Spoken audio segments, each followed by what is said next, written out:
What's going on, everyone? So the Lakers have completed their second California Classic Summer League game. Lakers are 0-2 in the California Classic. But like I said in the video before the game began, look, it's not so much about wins and losses, not so much about the stats, right? I care about seeing the growth, the potential, the little nuances that you want to see from these various players. Talked heavily about how, a lot of these guys are trying to do too much because they're trying to make a roster and they're trying to make some noise, right? And you see it like even with the Lakers, right? You have Kuzi, who's out here just shot chucking, right? Like game one, he looked like a guy that could maybe be a facilitator, right? But just poor shot selection, trying to make an impression. You have several guys on this, right? East is another guy that's just every opportunity he has to just get a shot off, he's getting a shot off. It's not really organized basketball. It's just guys trying to show like, hey, I can play, rather than like, hey, let's really kind of get organized here. We'll see what Las Vegas looks like, right? They'll have more time. Like I said, these are kind of just scrimmages. These are just kind of reps to get ready for Las Vegas. Las Vegas is the real tournament, right? That's where you get the trophy and the MVP and all that stuff. And, the California Classic's only, 4 teams, 5 teams or whatever it is that's playing, and they're all playing each other once, where Lakers will get to go to Las Vegas. I'm sure that the lineups will be different. I'm sure the rotation will be different. I'm sure the starters may even be different. Bronny James, jumping into the players, didn't play today. He had some knee swelling. Apparently, it's not like anything significant. It's summer league, so they're just trying to keep him out. I know people are going to take that as like, oh, he's this, that, and the other. Again, it's summer league. You don't want him to get hurt. You don't want it to, even little knick-knack injuries, right? It's not that serious, especially the California Classic. Maybe if this was Summer League or Las Vegas Summer League, maybe he would have played more. But at the end of the day, it's just, to me, I don't think it's a big deal. Some people might take it as a big deal. But the actual players that played. Blake Hinson continues to show that he can knock down the 3 ball. He wasn't like completely lights out like he was in game 1, but he's a shooter, right? Shooters are going to fluctuate. They're going to have their good and their bad. To me, it's like, can Blake Hinson consistently knock down, 3, 4 threes a game, right? Because then now you're talking premier type. And he's shown that ability. That's what I want to see with him. He's big, he's physical, he's burly. He's not perfect, right? He needs to work on some stuff, especially the discipline on the defense side, but that usually comes with a rookie period. But you also got to keep in mind with these guys, all of them, not just Henson, but all these guys, one, their roles are going to be very specific in if they play for the Lakers' actual main roster, right? Like Blake Hinson is not going to have to make plays, do all this crazy stuff. He's basically going to be just spot up. Where's your favorite spot on the floor? Okay, you just basically be glued there. And LeBron James and Anthony Davis and whoever else on the team is going to create for him. Right? He's not going to have to bring the ball up and do all this stuff to try to get. No, he's just basically going to be a spot up 3-and-D guy all game. So his role is going to be much different than it would be in Summer League. So to me, I just want to see, is he capable of knocking down consistently the 3 ball? So that way, if he is on the court with the main Lakers roster and, he can catch and shoot, knock it down with a hand in his face and shoot with efficiency. He has shown that ability. Those are the kind of things that when I talk about what I want to see from the players are those little nuances, right? Again, even Bronny James. I know he didn't play this game, but just to briefly cover him, I'm not looking for him to be a 20-point-a-game scorer in Summer League. I'm looking for him to do the dirty work. Can he push the pace? Can he defend? Can he contest shots? Can he rebound? Can he be athletic? Right? Can he do the dirty, hard-nosed work? Because that's what he would have to do if he was to get minutes on the Lakers roster. Right? So even guys like Dalton Connect. Dalton Connect, again, had a decent scoring outage, but efficiency-wise was not great. Shot was just not falling again. I trust that once he gets that rhythm, gets his legs under him. You got to remember, a lot of these guys haven't played in 2-3 months. But once he starts to really get the flow, I think he'll be fine. But you're seeing all the things you want to see from him. His ability to catch and shoot from deep. Shot looks nice. Just little short or, rattling in and out. Basically creating and getting to the mid-range, getting to his spots, pulling up from the mid-range. Again, you're seeing that. His playmaking ability, he had some nice pass, nice look-ahead pass. It's something I really highlighted in game one. His ability to push out and kind of keep the ball moving and not get glued. Also, on the defensive side, him recovering. Right? He had one play where he got blown by. He was able to recover. He ended up fouling on the play, but it was good to see him recover. It was good to see him get back and be able to cut off the guy that on a blow by. Right? You're seeing his athleticism. He gets a pass. There's 4 guys in the lane, and instead of trying to do some cute little thing, he just bullies in, comes in and dunks it, right? Those are the little things that I want to see. The shot, it'll fall. It'll be there. He has a good shot. It looks great. It's just not falling for the moment. Again, that'll come with reps. That'll come with opportunity. He has a long way to go before the season begins, especially if he's going to be a rotation guy, right? He's going to have all the rest of these California Classic games. You have all of Las Vegas Summer League. Then you're going to have training camp. Then you're going to have preseason. Then you have the regular season. He has plenty of time to get his shot right. So I'm excited from what I'm seeing with him. I'm excited for the abilities that and all the little tools and intangibles that he can create. Those are the things that I really want to see. And we're seeing that with him. That's great to see. Amel Traore, right? He's a guy that, again, I mean, you can make an argument. He's been one of the, if not the best Summer League guys on the roster so far. And he's the guy that I was super high on, right? Like I talked about when they got the two-way guys, talked about Blake Hinson, and I was like, he's the ready now piece.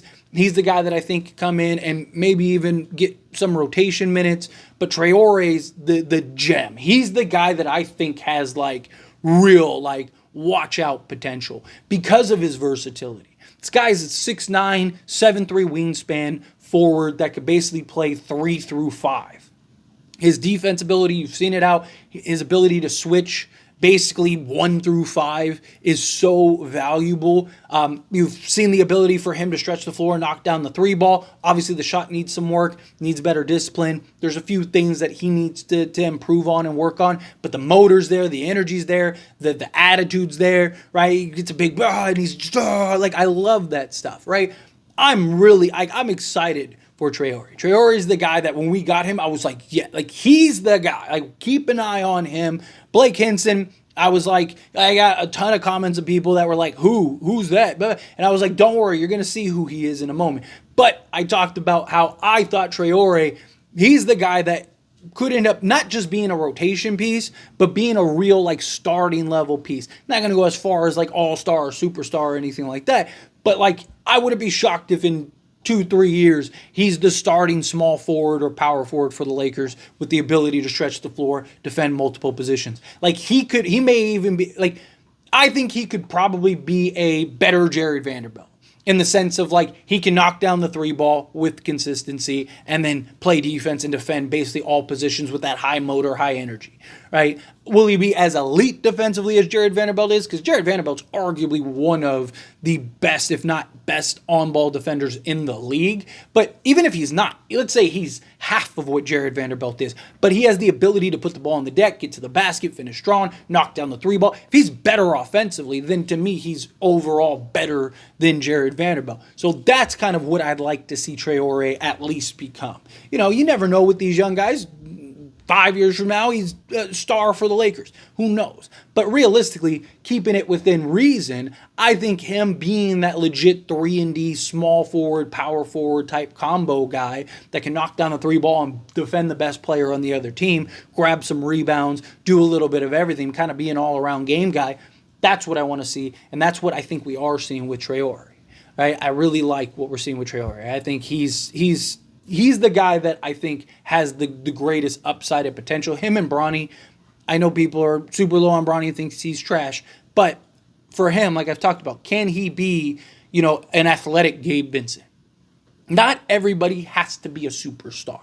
Not everybody has to be a top 5 player. You need those quality role guys. You need those quality do everything dirty work guys. It's how you win, right? That's how you get, like, again, Boston wasn't winning anything until they got Derek White and Drew Holiday. Why? Because they do the dirty work. They did all the hustle plays. They're defending the best player on the team. They're knocking down the open 3. They're sacrificing their body, chasing down loose balls, right? I mean, there was an argument for Drew Holiday to get Finals MVP, right? Like, he's a guy that if you need those type of guys. So if we can evolve Traore and Bronny into those kind of guys, then that's perfect, right? Would I love for one of them to be a superstar? Of course.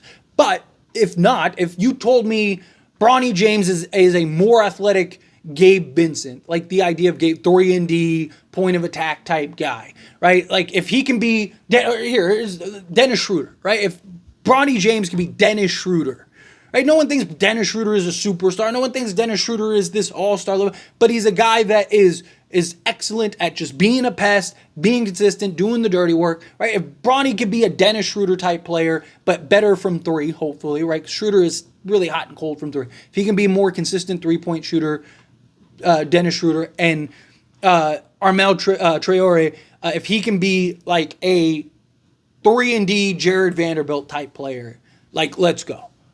To me, that's beautiful, right? And then because again, you would have Anthony Davis, you'd have LeBron James, or even post those guys, right? You still have, even Anthony Davis leaves. At some point, the Lakers are going to get another star or two, whether it's one of these guys develop into it, a Max Christie or somebody, or they go and get it through trades or free agency or whatever. At some point, whether it's 3 years, 5 years, whatever, at some point, you're going to have another star or two on this roster, post LeBron, post AD, but you need those other guys. You need the guys around those guys. And if the Lakers can find that, especially as undrafted in the 55th pick, to me, that's a home run, right? Dalton Connect, Blake Hinson, I really like what I'm seeing from them. I really do still think that they could be rotation pieces, like genuinely. They got good size, they got good instincts, they're showing all the right things. They just need to kind of become a little more consistent, and I think that that'll be fine, but that'll come with time. That'll come with more action. That'll come with more playing time. But anyway, as always, this is a discussion. Pass question on you. Let me know your thoughts and opinions down in the comments below. What do you think? How do you feel? What are your thoughts? What do you like so far from the Lakers? Any gems or anything like that? I know that, again, I understand that they look terrible. It's chaotic and all that stuff, but I'm not looking at the overall game. I'm looking at the specific individual players and how are they operating. Right? And then envision them in the role with the Lakers, because they're not going to play the role with the Lakers that they are in Summer League, right? Connect's not going to be asked to do everything, right? He's going to be asked to just basically knock down the open shot, put the ball on the deck on occasion, make the hockey pass, right? Like those kind of things. So, and he's shown that ability, right? Blake Hinson, can he knock down the open three? Can he knock down the contested three? Can he be a movement shooter, right? Can he bully his way in? Can he be physical? Okay, he can. Cool, perfect. Because that's what the Lakers are going to ask from him, right? Those are the things that I'm looking out for in this Summer League. But anyway, again, however you feel, whatever your thoughts are, let me know down in the comments below. That being said, if you haven't liked this video, hit that like button. Helps me a lot. So we enjoy these types of videos, and I truly appreciate it. Not subscribe channel, hit that subscribe button. Turn on the bell notifications. Appreciate y'all. See you in the next one. Thank you.